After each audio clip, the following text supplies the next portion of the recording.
And hi, welcome back to this radiation heat transfer learning journal. Again, this video series is not about me teaching you per se, but it's about learning and then documenting down, recording what I've learned, and we move from there. Hopefully this will help someone who's learning this topic together with me.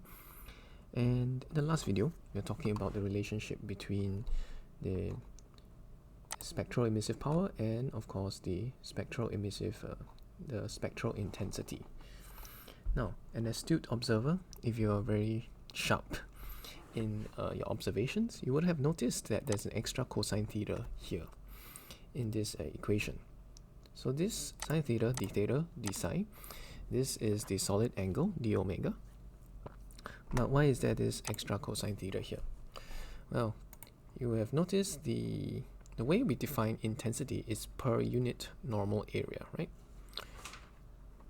Okay, so we have to be very careful for spectral intensity. All right, spectral intensity.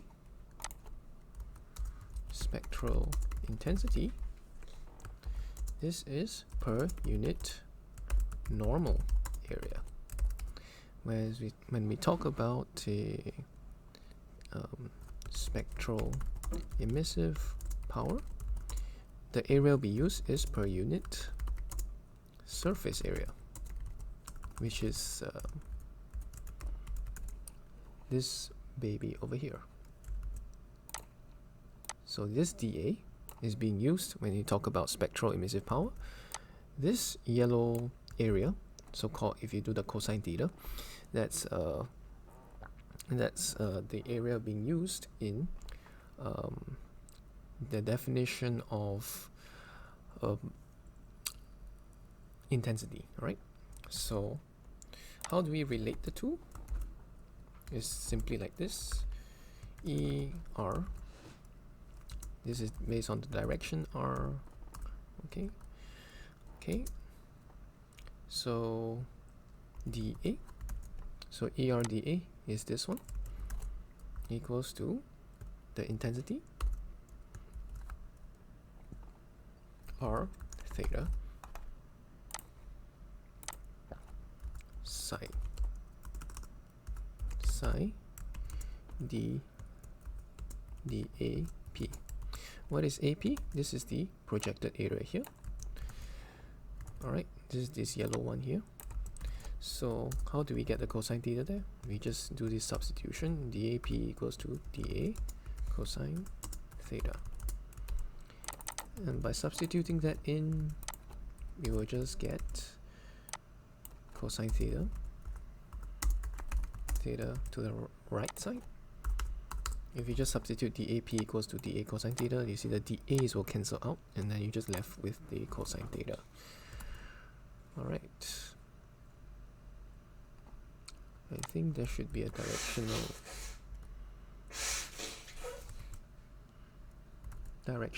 there. I think I forgot to put that in. Yeah, there should be some directionality.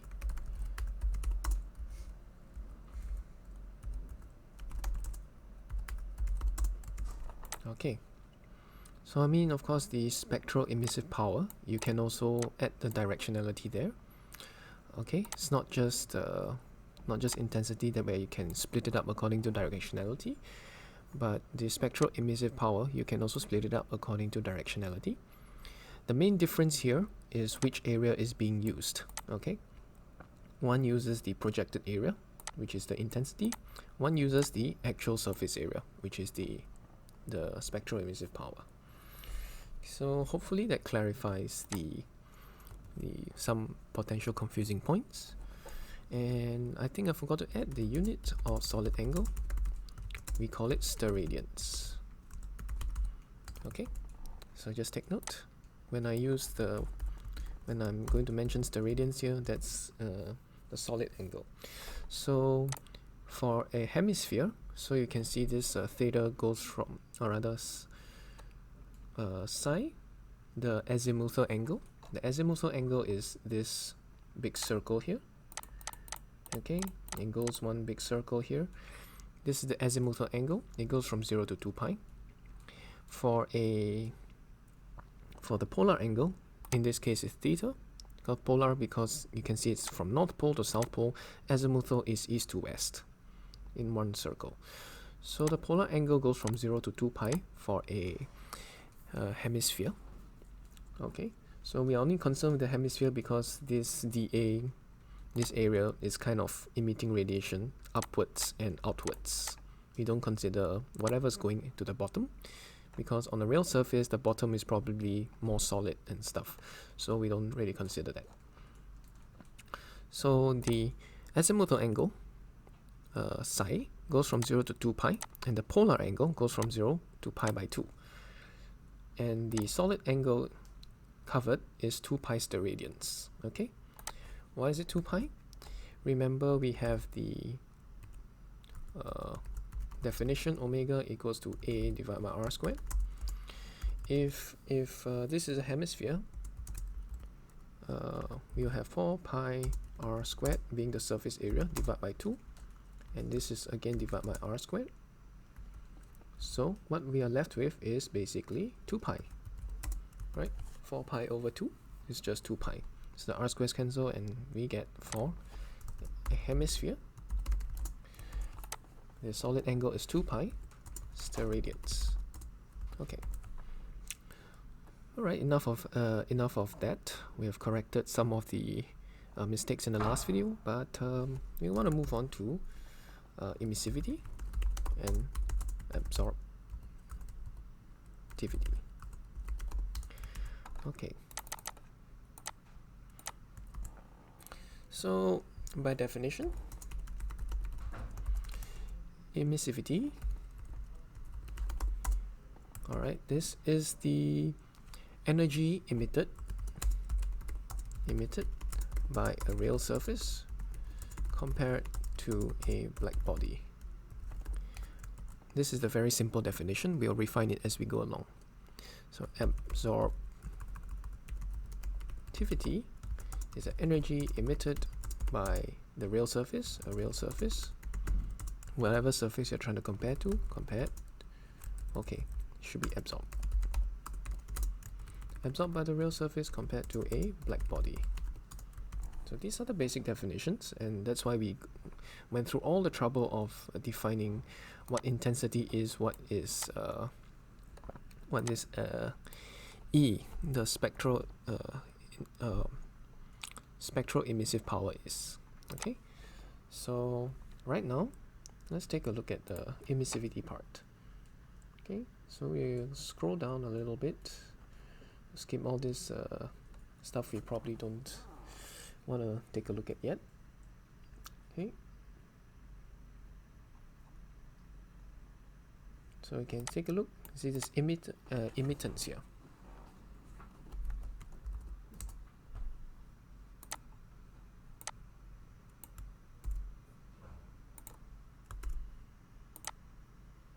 Okay, this is pretty much what the emissivity is talking about. This is energy emitted from a surface compared to energy emitted by a black body or black surface at the same temperature. So the temperature must be the same. So if we have a spectral emissivity,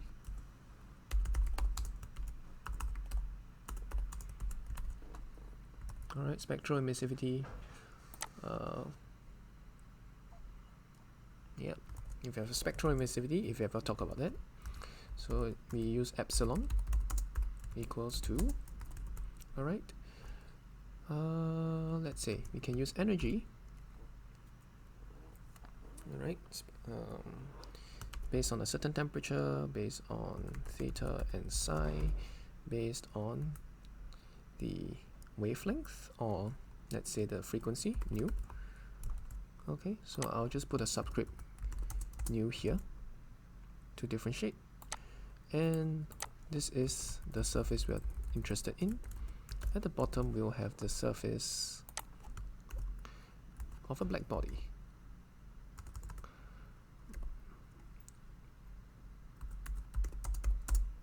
So we'll have E nu at the top of your surface, and then E nu B, which I use as a subscript for black body. Okay, Now if we are to use intensity, we can use this relation over here. Okay, the spectral emissive power is equals to the intensity multiplied into cosine theta, and this is called, I think, Lambert's law. Okay, so just take a look. Where is this Lambert's law?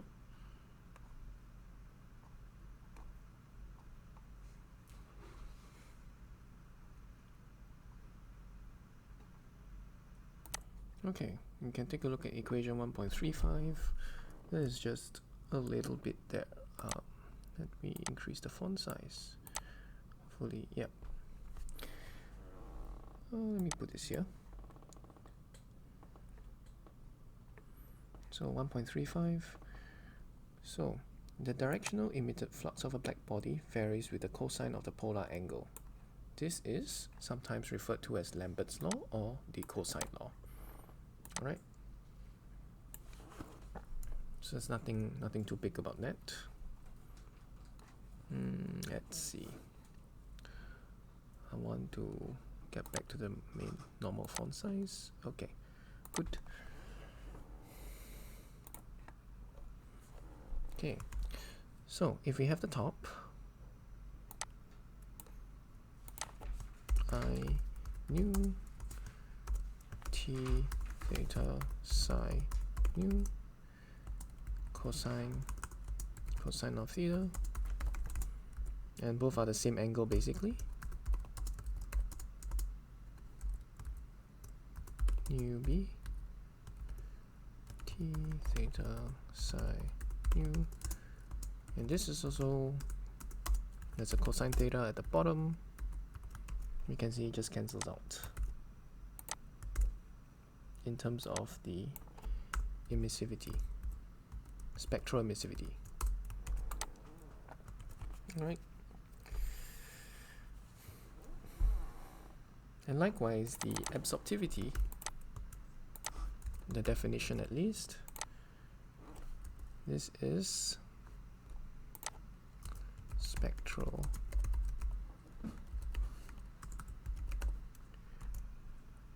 absorptivity. I'll just put absorbed here. So this is absorbed, not emitted, alpha. Again, all of this is pretty much similar, except for one is being emitted, in one case is being emitted, one case is being absorbed. Alright. And so anyway, that's the basic concept. Of course, these equations aren't quite refined yet, but we can do that in future videos, especially once we take a look at how black bodies emit and absorb based on Kirchhoff's law. Okay, well, you'll find out more about that. Yeah, and we said that black bodies don't have directional preference when it comes to emitting or absorbing. So how is that being proven? We can actually take a look about that in the next video. So okay, let me do one last addition. Okay, so the emissivity based on the temperature, solid angle, and frequencies as such, same for absorptivity. So we'll keep editing these equations as we find out more about the spectral emissivity and absorptivity.